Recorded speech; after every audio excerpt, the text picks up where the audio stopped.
malgré li ko yàlla may mi ngi toppi dans l'ombre. kenn dégg ko boo ko déggee ci jàng alxuraan kese.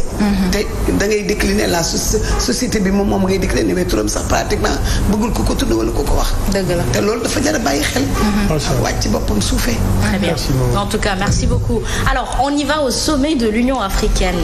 Qu'est-ce qui s'y trouve? mi ngi noonu Asma jamono ji nag ci weekend bi tey ji lañ ko tàmbale mu nara nag dem ba suba mooy li nga xamante ne mooy sommet Union africaine donc jamono ji chef d'état yëpp ñu nga fële ca Addis Abeba en Éthiopie nar fa nag waxtaanee li nga xamante ne mooy suñu continent mais kenn umpalewul ni jamono ji à l'instar de la CEDEAO Union africaine tamit dañ koy critiquer bu baax a baax ndax jàpp nañ ni conflit yu bëri yu nekk ci Afrique amu ci taxawaay bu dëgër a dëgër donc loolu la yëpp dañuy ànd ak waa régie dem jëli élément bi seet ko dellusiwaat léegi sur le plateau. Les dirigeants africains se réunissent à Addis Abeba pour le 38e sommet de l'Union africaine. L'intensification du conflit en République démocratique du Congo sera au menu des discussions alors que le M23 a pris Goma et progresse vers le Sud Kivu. Critiqué pour son inefficacité, l'Union africaine devra réagir. La situation en RDC dominera les échanges avant l'élection du prochain président de la Commission. 3 candidats se disputent le poste tournant du plus haut représentant de l'organisation panafricaine, réservé cette fois à un représentant de l'Afrique de l'Est. Le ministre des Affaires étrangères djiboutien Mahmoud Ali Youssouf, le vétéran de l'opposition kenyane Raila Odinga et l'ancien ministre des Affaires étrangères malgache Richard Randriamandratou. Autre enjeu majeur, les réparations coloniales. Si certains pays occidentaux commencent à reconnaître leurs torts et à restituer des œuvres d'art pillées, les dirigeants africains peinent à s'accorder sur les modalités de compensation. Ce sommet se tient dans un contexte tendu marqué par l'annonce de Donald Trump de suspendre l'aide américaine et de quitter l'OMS. donc ñun ñoo ko gisandoo Asma ak suñu ay problème nag yu xaw a bari yu ci mel ni conflit comme ni ñu ko waxee dëgg la mais tamit ci bile sommet dinañ nag remplacer ki nga xamante ne mooy président commission de l'Union africaine muy ki nga xamante ne mooy Moussa Faki Mohamed mi fa nekkoon donc fii ak tey ak suba daal dinañ topp xool yan décision la ñuy jël ngir suñu ay continent lépp lu ci tukkee rek bu soobee yàlla Asma dinañ ko indiwaat ci plateau bi. En tout cas, c'est bien. Après, à l'Union africaine de maintenant prendre un peu son indépendance. Hein? On l'a senti prendre une soufflée d'indépendance quand Macky Sall était au sommet. Parce que c'est là où Macky est parti en tant que le président de l'Union africaine, voir Poutine ci jamono bi guerre bi amoon diggante Ukraine ak Russie réew Afrique yu bëri jotaat ci blé ci la ñu am ñun itam xelu commencer la culture du blé. Donc tout ça c'est important, c'est-à-dire c'est comme ça qu'on prendra notre indépendance. Les États n'ont que des intérêts. Faisons de sorte que dans chaque État du continent africain, qu'on ait un intérêt en commun avec l'autre État d'Afrique. C'est ce qui va nous réconcilier. On ne peut pas venir comme ça, comme coach Moussa, moi, toi, parce qu'on a travaillé au bout de 5 ans, on est devenu une famille. Non, les États, c'est pas comme ça. Les États, c'est au bout de 5 ans, j'ai créé un intérêt qui concerne Coach Moussa et Binta. Je serai liée à Coach Moussa et à Binta tout le temps que cet intérêt va durer. Donc créons ça. Peut-être que c'est... Moi, je suis une sankariste radicale. Hein. Franchement, je pense que le continent africain doit prendre son envol. Mais il faut que le peuple africain consciencie le fait que ça a un prix. booy commencé tabax sa kër da ngay fondation da ngay gis ni doo tootal jënd yére doo tootal lekk gu neex ba kër gi yemb mais boo fa dëkkee da ngay kontaan parce que après koppar lu mu ndaw boo ko amee da lay doy parce que dootoo amati pression loyer da ngay gis sax da ngay am yaram da ngay naat bu ñu bàyyi ba màgget di xalaat yooyu prenons les devants et faisons les choses bien quoi.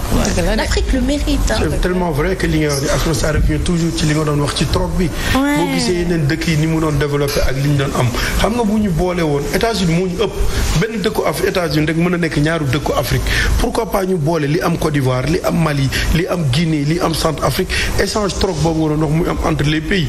ndax nañu fi ba sunu Sénégal moo nekkoon le bassin arachidier léegi fexe nañu ba chinois yi sax ñoo ñu ëpp gerte chinois yi ñoo leen jël sunu gerte ñoo koy jënd bañ na ko ba bëgguñu jaay sax prix bi ñu homologué à 305 francs xamu 300 nangam jënd chinois yi ñoo ñëw jënd ko téeméer ci baykat bi loolu lépp c'est des choses yoo xam ne bu ñu ko organisé entre pays interafricain dialogue bilatéral yi nga xam ne day am mën a dimbalante seen biir ba Afrique trop bi nga doon wax c'est tellement important que bu ñu dimbali woon ba ñëpp bokk benn monnaie bi surtout la Guinée Mauritanie Gambie pertement la ñu bàyyi la ñu nekk ci seen monnaie yooyu kese moo tax les autres ils préfèrent ñëw ut benn xaalis boo xam ne boo ko convertir day gën a bari seen dëkk et ñoom da leen di jar liggéey bu ñu mënti am wala nekk ñu def ko cela veut dire que ni Afrique dafa jot unité africaine union africaine boobu wala CEDEAO bi gën a large mu bañ a yem ci ay 8 pays de l'UE mu wax du gaaw mooy li wax du gaaw parce que égo yi moo tax li Asma wax ci intérêt yi dëgg la Kagame forcément mu dimbali waa RD Congo parce que am na lu muy calculer waa Mali Niger am na lu ñuy calculer keneen ak keneen et loolu tant que mu ngi am union africaine bi dañ koy dégg tur bi entre guillemets rek mais cela ne veut pas donner li Afrique bëgg dëgg ci développement. Et puis le pire dans cette histoire, vous savez c'est quoi? Vous l'avez cité tout à l'heure, la Chine n'avait pas d'arachide mu doon ko jënd fii mais jënd gi muy jënd ji jege baykat yi moo tax mu dem xam naka la ñuy koy bayee ba mën a xool nan la ñuy def ba bay ko ci réewam ñun nañ def luuma on peut toujours collaborer avec ce pays. ay toolu jinjeer yoo xamante ne yëpp dañ ko yàq pour commencer ñoom di bay gerte bu ko defee dootuñ ñëw fii di jënd gerte. justement moi je dis créer l'intérêt c'est ça. oui c'est-à-dire ce dont tu as besoin. li tax nga koy jënd dafa fekk mënoo ko defar. tey jii ñaata foyer ngay dugg ci biir Sénégal ñu mën a defar mburu ndax yëg nga ni boo booyalee ak sa fourneau sa fourneau xal bi boo tegee benn tin nga teg ci suuf tu fais la pâte à farine tu mets dans un moulin tu mets dedans que à base de charbon tu mets sur le couvercle nga dëpp ko def charbon ci suuf def charbon ci kaw gi nga gis ne nii voilà ça te fait un petit four ce four là c'est-à-dire chaque jour tu peux te faire ton pain familial dootoo dema ci boulangerie di jënd kon li tax ñuy rang ci boulangerie ba ñàkk xam nan la ñuy defaree mburu wala tayal ko def day tax prix farine bi wàññi ko ndax mu gisul ku ko jënd dootu ko yokk parce que loolu boo ko tàmmee def bés boo amul farine de blé lan ngay def vu que c'est ton habitude alimentaire da ngay jël farine bu la gën a jege donc tu vas faire farine de riz farine de mil farine de d'haricots etc et donc bu boobaa lan ngay def da ngay ut machine booy wol à la maison etc ce besoin là tu vas l'amoindrir da nga koy fragiliser boo ko fragiliser képp kuy entrepreneur kuy yëngu ci wàllum bopp il faut que mu judduwaat il faut que il se réinvente dans ce secteur là qu'est-ce que ça va emmener quoi ça va emmener maintenant gis ngeen syndicat yi ni ñu def le front syndical bu regrouper tous les travailleurs sectoriels mais noonu lay dem après parce que le monde entier tend vers le regroupement le communisme il faut que ñu boole doole yi boole xel yi bokk benn jubluwaay mais africain li xel bii nii maa gën a man maa mujjee judd ci Afrique am naa fi ay papa am fi ay maam ëpp ma xalaat ëpp xalaat ñenn ñi ñu jàng ko mu nekk seen domaine de prédilection on a des économistes mais l'ego jusqu'à en sacrifier l'Afrique ego jusqu'à en sacrifier l'Afrique l'Union européenne et africaine li may wax ni mooy seen rôle comment sélectionner dans chaque contrée bi ñu am bu ñu couvrir ñoom lan mooy li sa morom mën a jëriñ sa morom mais foofu la ñuy toog na ñooy am salaire bu baax am titre bu baax passeport diplomatique ça ne leur sert qu'à ça en fait. Binta ñëw na ci keroog lu ñu mën a waay waxal Trump regarde comment il est tellement malin yenn dëkk yi nga xam ne dañ defal wala dara xool ni mu yokkee seen taxes yi échange bu nar dafa ñoom Chine li ñuy exporté moo ëpp que li ñuy importé voilà. Chine moom. ñoom lépp dañ ko amal seen bopp léegi. Chine moom dañuy yàq économie. non dañuy yàq sa économie détruire ko complètement te ñu muus parce que dañuy bëgg de valoriser seen bopp. Vous vous rappelez quand on nous parlait de la France-Afrique je vous ai dit la France-Afrique presque n'existe plus il y a la Chine-Afrique. Chine loolu la par exemple Chine bu ñu ñëwee sa dëkk déjà liñ fay consommer du bëri moment doo gis benn chinois dugg ci boutique di jënd. jamais donc lan la ñuy apporter dëkk ba pare daal bu ñu gis photo ko ñëw casser prix bi jaayee ko loo xamante ne en plus sac de marque yi nag. voilà même conflit bi nga xamante ne moo am tey jii RDC ak Rwanda mais Chine ñoom ñoo jóg pour régler conflit bi parce que dafa am cobalt boo xamante ne ñu ngi koy jëlee RDC ci la ñuy defar seen voiture électrique yi donc gis nañ nañ ni loolu tey bu conflit amee da leen di yàqal ñu ngi ciy taxaw pour régler conflit bi. ak mercure bi. voilà ku ci nekk ak sa intérêt xam nga Chine moom mooy premier partenaire commercial bu continent bu Afrique donc lépp li nga xamante ne dañ koy def ñoom da leen intéressé dañ ciy bàyyi xel loolu donc ñun daal ñoo war a organiser wu vraiment ba yeneen puissance bu ñu ñëwee itam en arrière plan la ñuy nekk. man nag li ma fait croire que la France Afrique ou la Russie Afrique wala et cetera gis nga réew mi fi bàyyi benn partenaire da ngay wutaat beneen partenaire balaa caa nañuy fexe ba ci partenaire yi ñuy am ñu jàngee fa xam-xam boo xamante ni dootuñu soxla partenaire bu yor loolu. c'est simple c'est-à-dire yooyu yëpp ah. aywa loolu bu ñu ko dee wax fi ne dañuy fàtt sax xoolal indépendance ba tey ba léegi. billaay. et vous savez que le Congo Kinshasa le Congo. Brazza mais ñoom rek. yaay ñoom rek la. développé na Afrique. oh là là. que na Afrique yëpp cotisé jox leen xaalis. Côte d'Ivoire na ñëw après xam nga Côte d'Ivoire li mu yor ci Afrique ci CFA bi. mais Congo dama ni ci la bokk. waaw ci la bokk mais dama ni maman Côte d'Ivoire bu ñëwee comme ni mu def CFA bi. pétrole gaz diamant uranium mercure. ils ont tout on a tout pour développer mais tant que bàyyi suñu égo bi ak xëccoo bi du ñu dem. au-delà de xëccoo bi tant que bàyyi ñu suffisance bi maman doon wax. Parce que quand tu arrives à un certain poste, tu es tellement suffisant qu'il t'est même difficile d'aller reprendre les études. Alors que regarde, dans même la spécialisation, tu es doctorant. Il y a des doctorants en médecine, il y a des doctorants en droit, alors que ils sont même doctorants déjà en médecine. Ils ont 2 doctorats en médecine, en droit, en ça. Mais nit ñi nee nañ amuñu jot lool. Asma li ñuy wax nii ni mu neexee. mais fii la waroon commencer par exemple Sénégal waroon nañ am tey 4 ba 3 banques yoo xamante ne dañ naan ay sénégalais ñoom ñoo koy moom te ay nit toog fii ne banque pour nga ibbi ko mais 10 milliards kese nga soxla mais Asma réew mi am ñi fi yor ay 10 milliards mais boo leen di compter du jeex. donc tey jii noonu la war a commencer. demal mais maman am na ñu ko fi am. am fa gars oui il peut mënuñoo ànd parce que bu fekkee kenn wulul kenn mënuñu ànd. mais regarde le cas de Samuel Sarr am na benn nit bu fi mën a am 10 milliards defar am banque tey jii. par exemple am ay partenaires boo jëlee BAD banque africaine de développement mais BAD boo ko déggee ci tur bi nañ ko tuddee da ngay foog ni mais ay africains kese ñoo fa nekk ay actionnaires mais pourtant pas États-Unis am nañ fa ay actions puissance yu mag a mag yi donc ñun autonomie amuñu ko fenn amuñu loo xamante ne benn projet la ñu ne 100% africains yi léegi nag bu fekkee yow lépp looy def nit am na ci dugal na ci loxoom mais di nga yéex a développer en plus bépp idée booy jël sax dañ koy orienter parce que ñoom lépp looy def ñoom ñoo lay jox xaalis ñoom ñoo lay mottalil ñoom ñoo lay lebal donc. mais Binta xam nga Asma nga baal ma li gars yi dul def gis nga ay action société bu ñu koy jaay li ma mandat di wax tout le temps dama koy rejoindre si loolu nañu dem ci rajo communautaire yi wax nit ñi ci langue bi ñu dégg am na sama mbokk njaago bu ne Grand Yoff ay mbaam lay jaay yor na ay millions mais xamul fu muy def xaalisam parce que business mbaam bi doxul am na pël bu nekk Jolof non dëgg la pël ngay ñëw wala kenn pour mu jaay la xar bu la neexee génne na 10 millions ci poosam. léegi nag pour expliquer nga baal ma. foofu loolu bu amee ah loolu nañ ko def dimbali leen bu société am na société fi jaay action boo jëndee benn action 5000 francs wala 5250 tu mets 5 millions ñaata la lay jëkkee bu année bi jeex dañu war a expliquer nit ñi nan la ñuy def pour am ak fan la ñu war a investir ci langue ci ñëpp mën koo dégg ba bu benn société téléphonique wala société banque wala benn waree bu woon wala tabax wala dara nga mën a ñëw imagine toi Asma nga am 10% maman 10% ñun kenn ku ci nekk bu amee 10% ci benn société année bi jeex ñu sedduñu lu mu gàtt bénéfice bi ñu am dina am fu mu dem. C'est-à-dire. Mais doo ko def. C'est-à-dire, coach Moussa, vous êtes en train de résumer le rôle de mon association. Parce que c'est ce que je me tue à faire, mais je le fais dans la diaspora.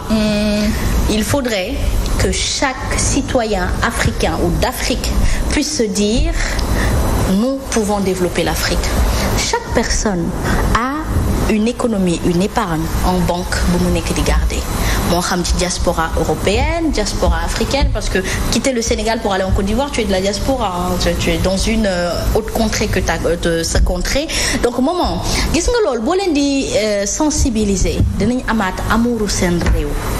mais réew mi tamit ñoom ci problème yi ñu cité mooy da ngay jël xaalis boobu dugal ko ci nit def détournement. foofu laa bëggoon ñëw. Donc il faut aussi l'appui de l'État, la garantie de la signature étatique. C'est-à-dire il faut que cette initiative que nous avons, qui est une très belle initiative et belle idée, que le président de la République puisse se porter garant du fait qu'aujourd'hui on peut créer cette banque de la diaspora, on peut créer cette banque de l'entrepreneuriat, comme banque de l'habitat ni mu amee banque de l'entrepreneuriat war na mën a am léegi banque de l'entrepreneuriat boobu ma lay wax nii FONGIP, tout ce qui est formation professionnelle, financement DER, financement de projets, etc. Même fi ngay créer entreprise nu mu tudd ci waay APIX ñooñu ñëpp mën nañ nekk des actionnaires clés majoritaires seen xaalis foofu la ñu koy jàllale bu ko defee par exemple ils peuvent acheter les 50% de la banque, c'est-à-dire sur les 10 milliards ils investissent par exemple 5 milliards c'est quoi? C'est le taux de tout ce que, si tu les regroupes, tout ce qu'ils financent. Ou juste ay 1 milliard 2 milliards ñoo ci manqué, d'accord? Après cette diaspora là, si elle vient, elle complète, ou ces entrepreneurs là, s'ils viennent, ils complètent. Coach Moussa avec les radios communautaires, on peut arriver à la banque de l'entrepreneuriat, à la banque de la diaspora, à la banque de etc. bu ko defee ñu bëri lee ko mais xoolal fii kenn wóolul kenn. mais Asma da nga koy gis ci lu mu gënee gàtt maire jaakatu cere bi gis wala ngalax bi mu ngi denc wala mu ngi defar loo xam ne su leen njaboot ba tabax kër jënd oto. dëgg la jege wuñ ko pour dimbali ko mu mën a investir ci leneen mu jóg maire jaakatu légume bi jaaykatu jën bi lu mel ni formaliser ko da ngay dem ci marché central au poisson maire yi ñoom par groupe dañu am seen i tontine ak seen association yu ndaw pourquoi le directeur du marché wala dara loolu bu ñu ko jëmee ñoom ñu waxtaan ñu ubbi def ko mais li ma mandaag wax rek moom dañuy dajale jox Moussa xaalis bi mën a tir dem Dubaay toog fa wala daw génn réew mi gis nañ fi tout récemment ku jël tontinu 48 millions jàmbur ci diggante marché HLM ak marché Loumay yóbbu ko daw ak ñoom bàyyi leen fi liir bu tooy xepp il faut la garantie de l'État. Ah si garantie État bàyyi fi jëkkër bàyyi fi doom ndax xaalis daw moom laa lay wax garantie de l'État mooy tax fi xaalis boobu di jaar dootul am insécurité parce que bu ñu la nee boo fan nga koy tegee xaalis bi fan ngeen koy tegle kii war a teggi war a ñëw toog ñu ne la commissariat sangam mooy seede ñun ñëpp fa la ñuy dajee ki war a teggi chaque mois la non chaque le 10 entre le 5 et le 10 ñun ñëpp dañ fa am rendez-vous léegi yow da ngay ñëw parce que boo ñëwul xam nga ni convocation mooy. vous n'avez pas besoin de yéen ñëpp trésorier bi président bi ak moom mi trésorier bi ci diggante bi foofu lay dawee yóbbu affaire bi kii war a natt na ñëw nattee ko foofu. am na ñu koy natt sax mu leer te egguñu foofu yëpp dafa fekk ni rek problème mu ngor la ak com. trésorier bi mooy comité bi dara. à trésorier natt yi ñoo sàcc ki ma lay wax nii am na benn marché luuma Liberté 5 laa doon fekk man dañ maa sonal jox nañ ma photo dugal nañ ko télé nii xaar 48 millions. diggante marché HLM ak marché luuma bi doon am ne tir dem bàyyi fi doom ak jëkkëram. donc voilà et c'est ça c'est des trucs. quand est-ce que l'Afrique va se les Africains ni ñu jug. te ñu bàyyi suñu jukkoo maamati maam yi mu nekkoon animiste. animiste bu amee kii fluroncle sax abcès day naan dañ ko liggéey wala dañ ko sànni corde wala kii bu ko gënee avancé parce que c'est son heure mu ne dañ ma liggéey kii daf maa liggéey kii daf maa lii ça c'est dans notre gène parce que on vient de là mais il faut savoir laisser ça de côté parce que à l'heure actuelle ça nous porte préjudice donc loolu yëpp daal bu ñu ko defee di nga gis ne ni ça va grimper petit à petit et ça va arriver au sommet parce que ces hommes-là ils ne demeurent pas, ils vont mourir un jour ou l'autre. Et les institutions restent, donc changeons d'attitude pour qu'à un moment dans les institutions les hommes changent. Asma lu ndaw rek li tay wan loolu mag ñi li ñu bind pourquoi mu des si ba léegi dafa am ñu ko jàngal ñooñu jàngal ko ñeneen ñu koy jàngalante. C'est la même chose. Alors merci Binta. Merci bien Asma. Merci d'avoir réveillé notre africanité. Moi je suis passionnée de l'Afrique donc. am na solo. am na solo maman damaa bëgg Afrique. waaw mais xam nga benn loxo du tàccu. billaay. te ñi war a jàpp ñëpp bu seetaanee du gaaw a sotti. bu ñett di gas téeméer di suuf muy amee pax. mu sonn rek. war na noo gaaw de réew mi sonn nañ sa ngëm na de.